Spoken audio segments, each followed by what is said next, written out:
বিচারের না পাওয়ার পিছনে কারণ হচ্ছে সে সবসময় আতঙ্কে রাখতো। যারা বিচার করবেন তাদের বিপক্ষে অনেক কথা বলতেন এবং তার এখানে বিভিন্ন প্রশাসনের লোক আসতেন বিভিন্ন সাহায্য সহযোগিতা নিয়ে, কখনো খাবার নিয়ে, এবং তাদের সাথে একটা সখ্যতা ছিল।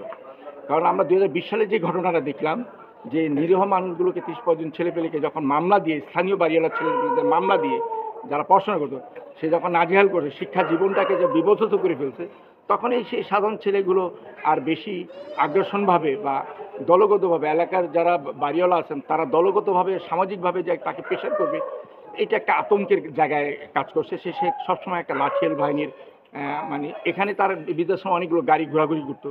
তো কোনো সময় যদি কারো গাড়ির সাথে ধাক্কা লাগতো, দেখা গেছে 20-25টা ছেলে এসে ওই ড্রাইভারকে মারতো। তো এইগুলো যখন সরাসরি কেউ দেখতো, তখন বৃদ্ধাশ্রমের কোনো বিষয়ে তারা অপরাধ করলেও তারা মুখ বুঝে। এখন কেন বলছে সেটাও আমি জবাব দিই। এখন বলার কারণ হচ্ছে সে প্রশাসনের কাছে একজন অপরাধী, সারা বাংলাদেশের কাছে, বাঙালি জাতির কাছে মানবিক আচরণের বিষয়টা পুঁজি করে সে একটা ক্রিমিনাল সেকশন এস্টাবলিশ করেছেন ভিতর থেকে।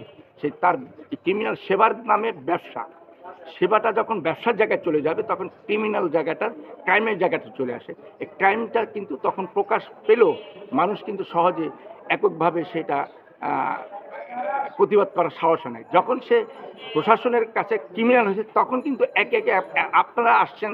এখন কেন আপনারা আপনাদের মাধ্যমেই এই ক্রিমিনালের জায়গাটায় প্রেজেন্ট হয়েছে সারা বাংলাদেশে। তার বাড়িতে তার বাবা মাকে নির্যাতন করছে, জমি দখল করছে, বৃদ্ধাশ্রমের যারা চিকিৎসা প্রাপ্তি তাদেরকে মারছে, চিকিৎসার নামে, সেবার নামে তার সেবা দিত, সেটাকে তারা বঞ্চিত করে তারা এখানে জাস্ট খাওয়া দাওয়া, হ্যাঁ, আর ড্রেসিং। কিন্তু খাওয়া দাওয়া ড্রেসিংয়ের পরেও যে শারীরিক অন্য অবকাঠামোর চিকিৎসা করে, আপনি একটা কন্টেন্ট ব্লগ আপলোড করবেন ওই ব্যক্তিকে দিয়ে, তখন ওই ব্যক্তির নামে 20-25 লাখ টাকা আসবে। তার পিছনে কি আপনি 2 লাখ টাকা ভাঙতে পারেন না হাসপাতালে নিয়ে? তার কি আপনার মানসিক যোগ্য নেই? সেটা সে করতো না, সে ওই খাওয়া দাওয়া আর তার ড্রেসিং। তো এই যতবার ড্রেসিং করতো ততবারই সে ব্লক করে মানবিক আচরণ যেত। আর তার একটা খুব টেকনিক ছিল, যে মানবিক টেকনিক ছিল, যে কোনো কন্টেন্টেন্টকেই বলতো যে বাবা মা, যে কোনো পেশেন্টকে ধরেই বাবা মা। তখন যারা দূর দূরান্ত থাকতো তারা খুব ইমোশন হতো, আচ্ছা আজকে আমার বাবা মা বেঁচে থাকলে আমি তো মিল্টনের মতোই সেবা করতে পারতাম। তখন মিল্টনের কাছে তার বিভিন্ন সোশ্যাল নেটওয়ার্কের যে নাম্বারগুলো থাকতো, মার্চেন্ট, হ্যাঁ, সোশ্যাল নেটওয়ার্কের নাম্বারগুলো থাকতো, সেগুলো টাকা পাইতো গোপনীয়ভাবে। হ্যাঁ, এইভাবে বৃদ্ধাশ্রমের বিষয়টা মিল্টনকে পাওয়া যায়। আপনি এখানে কত বছর ধরে আছেন? 4 বছর। 4 বছর। আমরা শুনলাম মিল্টন এক সময় হচ্ছে গার্মেন্টসে জব করতো বা খুবই বাজে অবস্থা ছিল। আপনি তাকে কি অবস্থায় দেখছেন? আর এখন তার আমি সেই সময়টা ছিলাম না, যেহেতু 2010-12 সালের আগের প্রতিষ্ঠান শুরু যাত্রা, আর এখানকার স্থানীয় লোকজনকে নিয়েই সে প্রথমে এটা যাত্রা শুরু করল।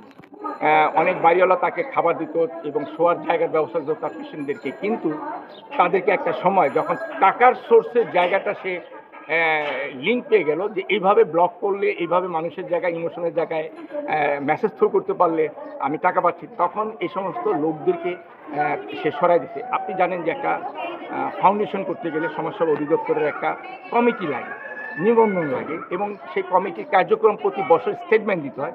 মিল্টন সমদ্দার কিন্তু সেই জায়গায় ছিল না। কারণ মিল্টন সমদ্দার এই কারণে ছিল না যে তার একক আধিপত্য বিস্তারের জন্য তো সে কর্তৃত্ব দরকার। কর্তৃত্ব করতে গেলে কমিটি তো সেখানে বাধাগ্রস্ত হিসেবে কাজ করে।